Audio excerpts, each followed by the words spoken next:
রহমানির রাহিম। বাইরে চিস্তি ভাই হাজির হয়ে গেছে, দেখেন আপনারা চিস্তি ভাই কি বলে এবং ভিডিও করছি আমি, দেখতে পাচ্ছেন। এই যে এখানে আমার পোষা একটা বাছুর গাভী আমার খুব ভালোবাসে, আমার যত্নের। আপনারা ভিডিওটা কন্টিনিউ করে যাবেন। পাকিস্তানকে যখন হোয়াইট ওয়াশ করলো বাংলাদেশ, তখন মনে হলো যে বাংলাদেশ হয়তো এই ধারাবাহিকতা ধরে রাখবে, কিন্তু বাংলাদেশ কেন ধরে রাখতে পারলো না এটা বোধগম্য নয়, বুঝতে পারলাম না। বাংলাদেশ, আমি বাংলাদেশের একজন ভক্ত। আমি দেখেছি বাংলাদেশ অনেক বড় বড় ম্যাচে যখন পারে তখন খুব ভালো লাগে। যেমন এশিয়া কাপের কথা বলতে গেলে, এশিয়া কাপে যখন হারে তখন অনেক মানুষই স্ট্রোক করেছে বা টেনশন করে তারা 2-3 দিন খানা পানা করে নাই, খুব কষ্ট পেয়েছে। তারপরেও বাংলাদেশ ওখান থেকে উঠে এসে একটা ভালো অবস্থানে আছে। আর ভালো অবস্থানে যখন বাংলাদেশ টিম খেলে, ক্রিকেট টিম, তখন এই 18 কোটি মানুষের দেশের প্রত্যেকটা মানুষই আমার মনে হয় ক্রিকেটকে ভালোবাসে। এই ক্রিকেট নিয়ে মানুষের স্বপ্ন যে একদিন বিশ্বকাপ নেবে। তো বাংলাদেশের যে পাকিস্তানকে হারিয়ে বাংলাদেশে আসলো ট্রফিটা নিয়ে, কত যে আনন্দ উদ্দীপনা নিয়ে আসলো। কিন্তু ইন্ডিয়ার মাটিতে গিয়ে ভাই এটা কি করলো, গোল আলু মার্কার ডাব্বা মারলো। এই গোল আলু মারলো, গোল আলু যে মারলো খুব খারাপ লাগলো। এই গোল আলু মারাতে মানে নিজের কাছে কেমন জানি হলো যে বাংলাদেশ এত খারাপ করার কারণ কি। আর টেস্ট ক্রিকেট হচ্ছে ধৈর্যের পরীক্ষা। আমরা ছোটবেলায় দেখেছি আফতাবের খেলা, আফতাব আহমেদ 100 বলে 7 রান, কিরে এত ধৈর্য নিয়ে 7-8 রান 10 রান করে 110 বলে 5 বলে, এরকম ধৈর্যশীল খেলোয়াড় তো বাংলাদেশের হচ্ছে না।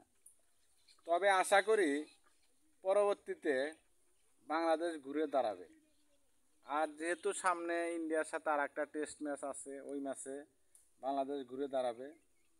আপনাদের যদি জানানোর চেষ্টা করি যে বাংলাদেশে এই টেস্ট ম্যাচটায় যেমন ধারাবাহিকতা কিছুটা হলেও রেখেছেন তাসকিন আহমেদ, রেখেছেন মেহেদি মিরাজ, তারা বোলিংয়ে খুব ভালো করেছে, কিন্তু ব্যাটিংয়ে ডাব্বা, গোল আলু জিরো। আর এরকম প্রতিবন্ধকতা থেকে বাংলাদেশ বাইরে হয়ে আসুক, এটাই আমাদের সকলের কামনা। যেমন প্রথম ইনিংসে 149 রানে অল আউট। কে রে ভাই, এটা কি তুমি খেলবার নিচাও নেই, T20 খেলবার নিচাও, যে বাইরে উড়িয়া থুইয়া চলে যাও গা, আর খেললাম না। এটা তো তা না। আবার দ্বিতীয় ইনিংসে করলে কি 234 রান। এটা ওয়ান ডে স্টাইলে যদি ব্যাট করো তাহলে ওয়ান ডে স্টাইলে গেলেও তো 234 খেলা মনে হয় ওয়ান ডে খেলবে গেছো।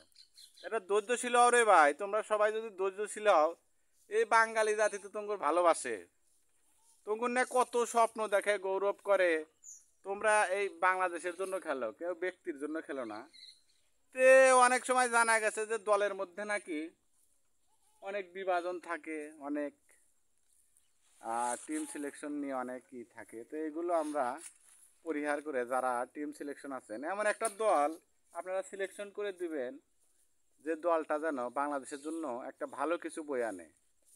তো এই প্রত্যাশা রেখে সকলকে কাছে পরবর্তীতে বাংলাদেশের ইন্ডিয়ার টেস্ট ম্যাচ দেখার আমন্ত্রণ জানিয়ে আজকের ভিডিওটা শেষ করতে চাচ্ছি। কিন্তু শেষ করার আগে আপনাদের বলতে চাই, জাকির হোসেনকে দলে নিচে, খুব সুন্দর খেলছে, 33 রান করছে। সাদনাম ইসলাম 35 রান করছে। যাই করা ইয়াং খেলোয়াড়, ওরা ভালো খেলে। আর তোমরা বুড়ার দল কি করতেছো? তোমরা বুড়ার দল, তোমরা কি করলা? পাকিস্তানের তো খুব বাইরিয়া একেবারে পানির নামে দিলা, কিন্তু ইন্ডিয়ার হাতে কি আমি পারলা না? এই জব তোমাকে দিয়ে যাও। আর কোনো না পারলে আমার এই ভিডিওর কমেন্টসে দিয়ে দাও ভাই।